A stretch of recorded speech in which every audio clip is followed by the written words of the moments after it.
gobernantes de los tres países no entiendan que es mejor una administración en conjunto, usted podría ser ejemplo del mundo. Ahí podría ser una zona de un desarrollo increíble y no como está ahorita el sur, con una situación sumamente difícil. Mira el potencial que tenemos nosotros de aguas profundas en Amapala y ya conectado con el canal seco hacia Puerto Cortés o hacia Puerto Castilla, en el eventual puerto de Castilla que se avance como debe ser. Nosotros seríamos la alternativa al canal de Panamá.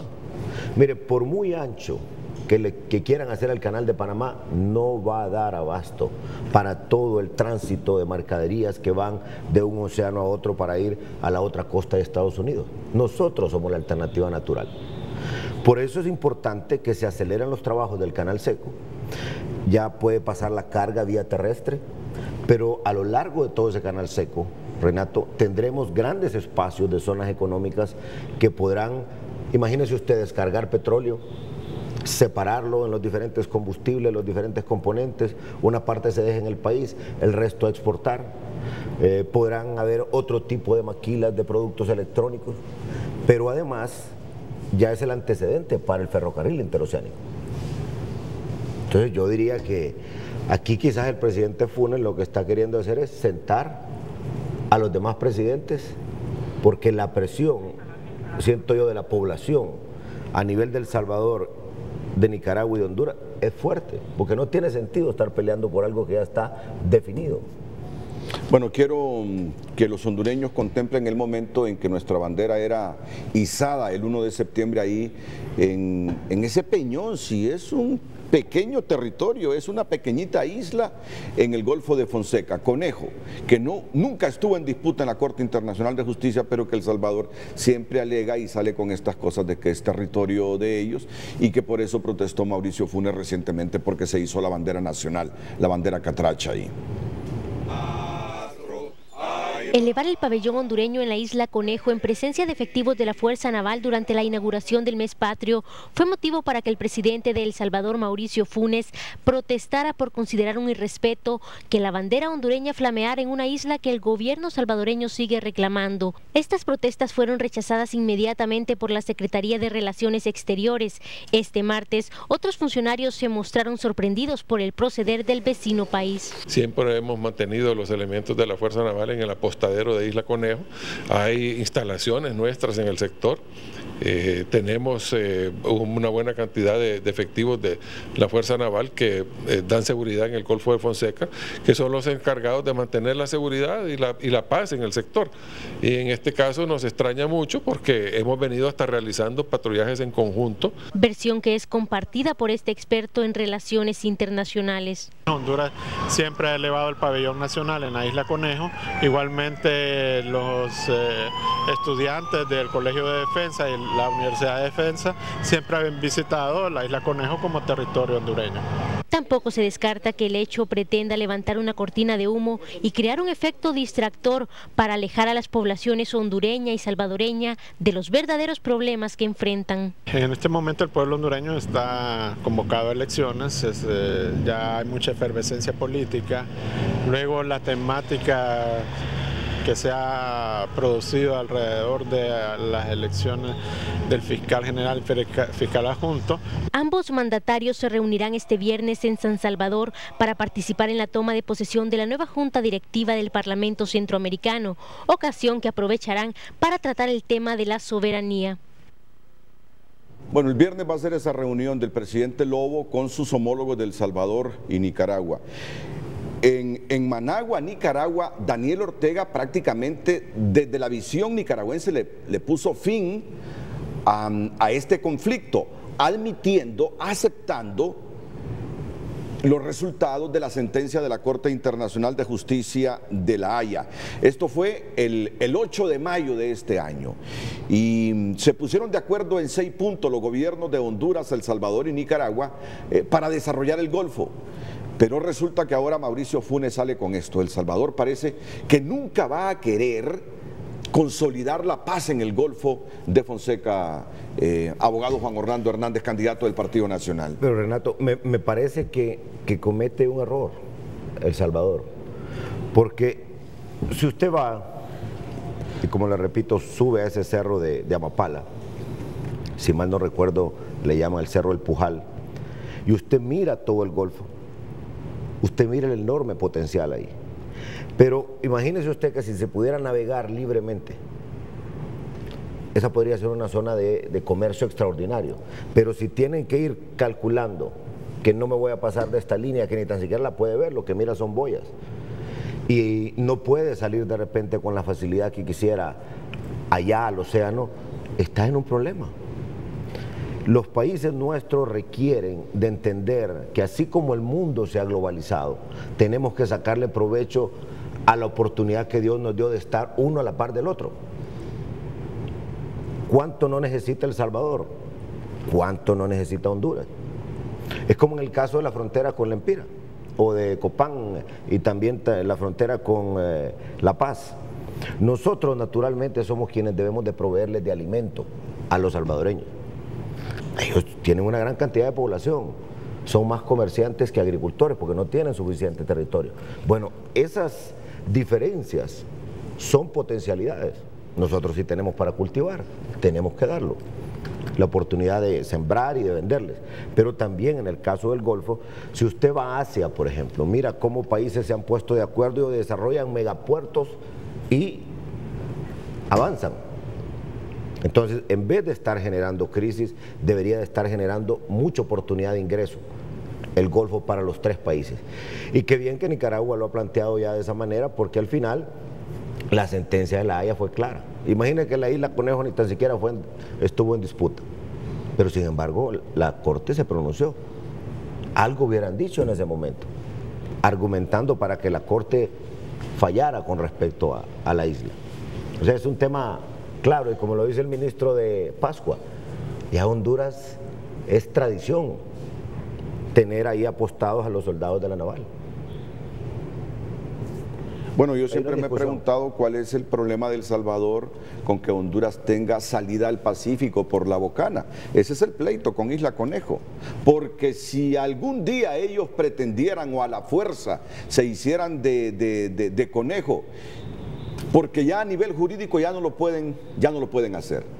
Ellos trataron de hacer una revisión en la Corte Internacional de Justicia de la sentencia que se emitió en relación al Golfo y no lo lograron, pero aún continúan con esa idea de que Conejo es territorio de El Salvador.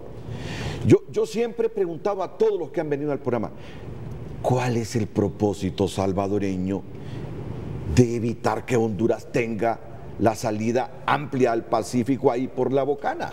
Ahora, además ya salimos al Pacífico, Renato. Ya el otro día también. Y de manera legal. De manera legal. De acuerdo a la sentencia de la Haya, ya las Fuerzas Armadas de Honduras sacaron sus barcos, sus fragatas. Un momento tenso, uno de estos años recientemente. Claro. Sin embargo, salieron.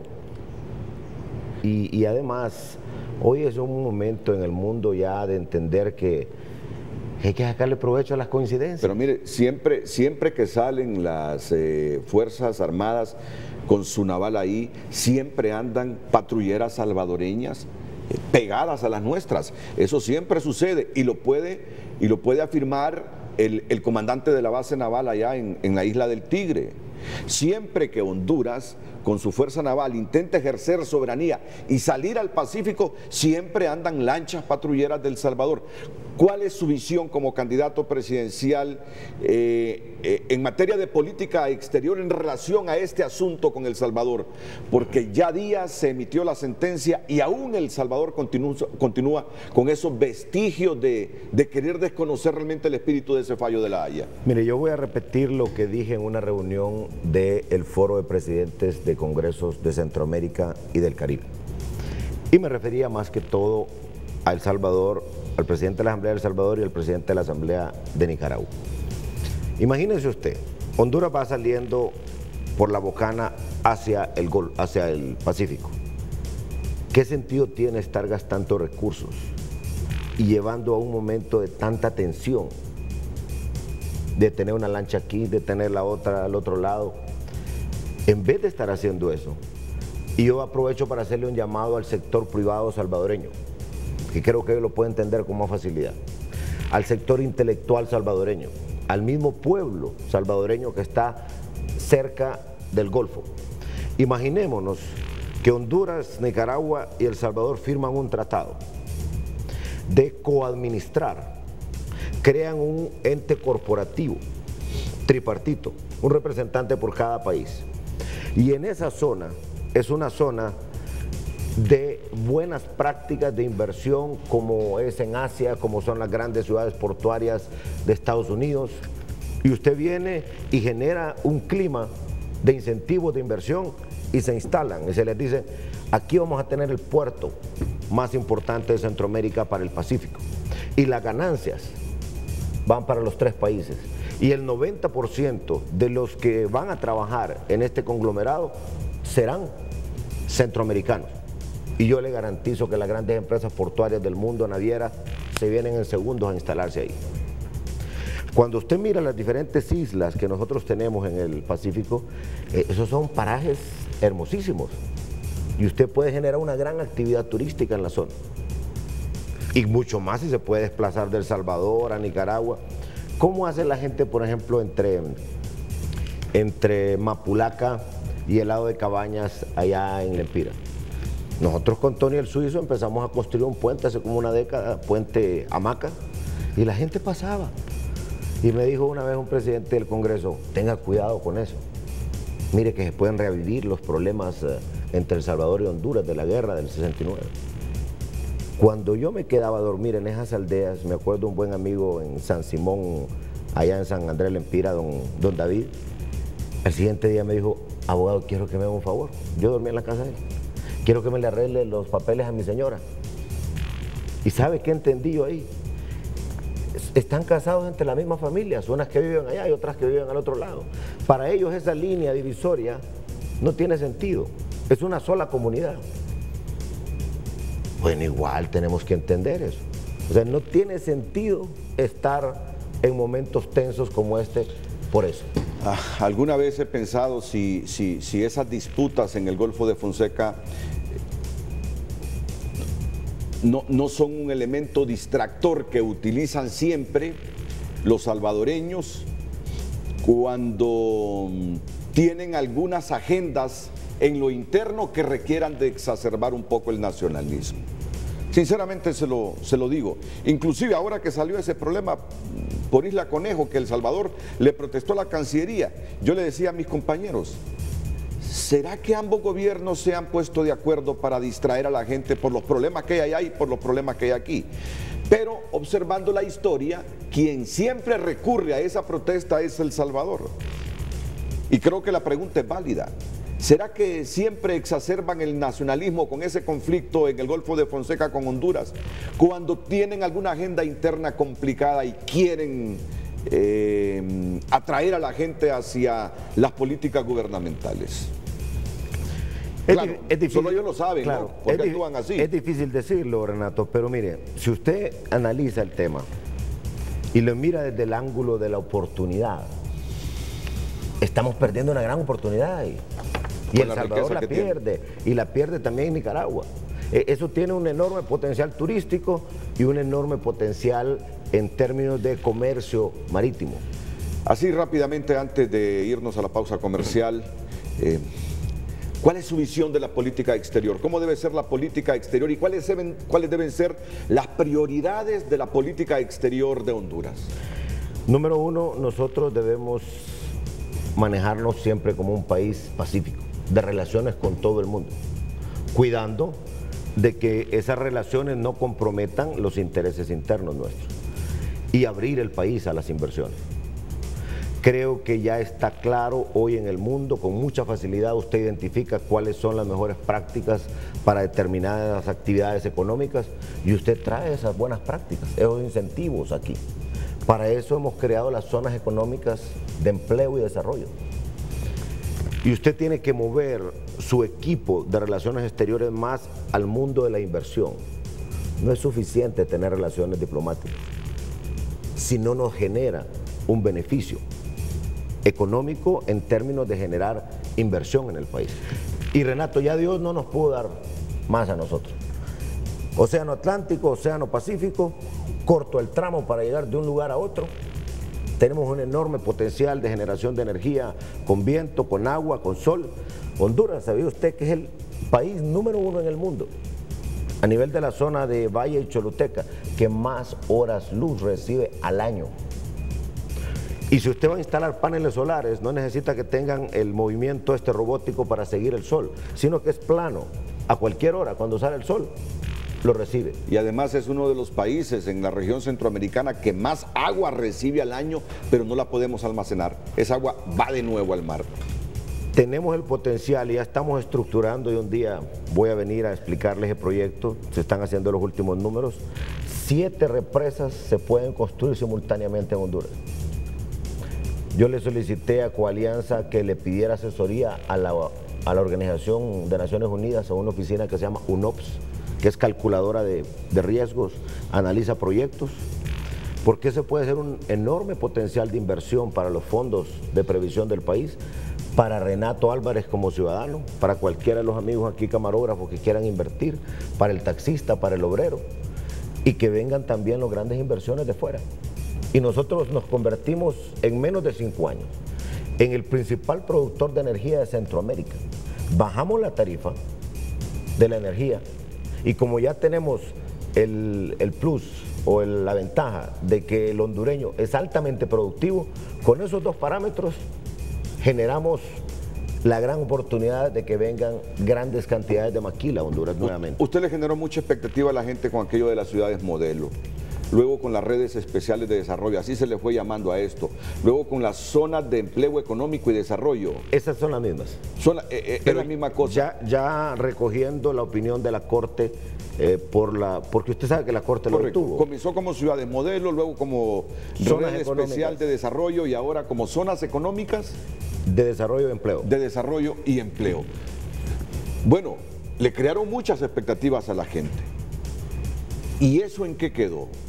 ¿Eso sigue latente, sigue vigente, las oportunidades están ahí?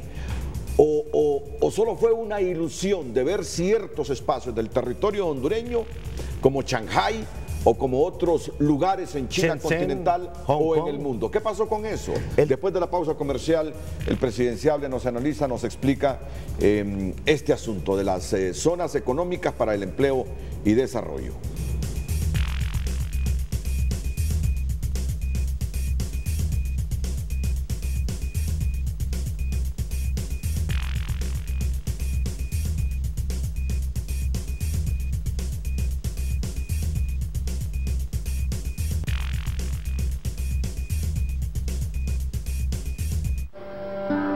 Mire, mejor venda. Así le consigo a quien se la compre.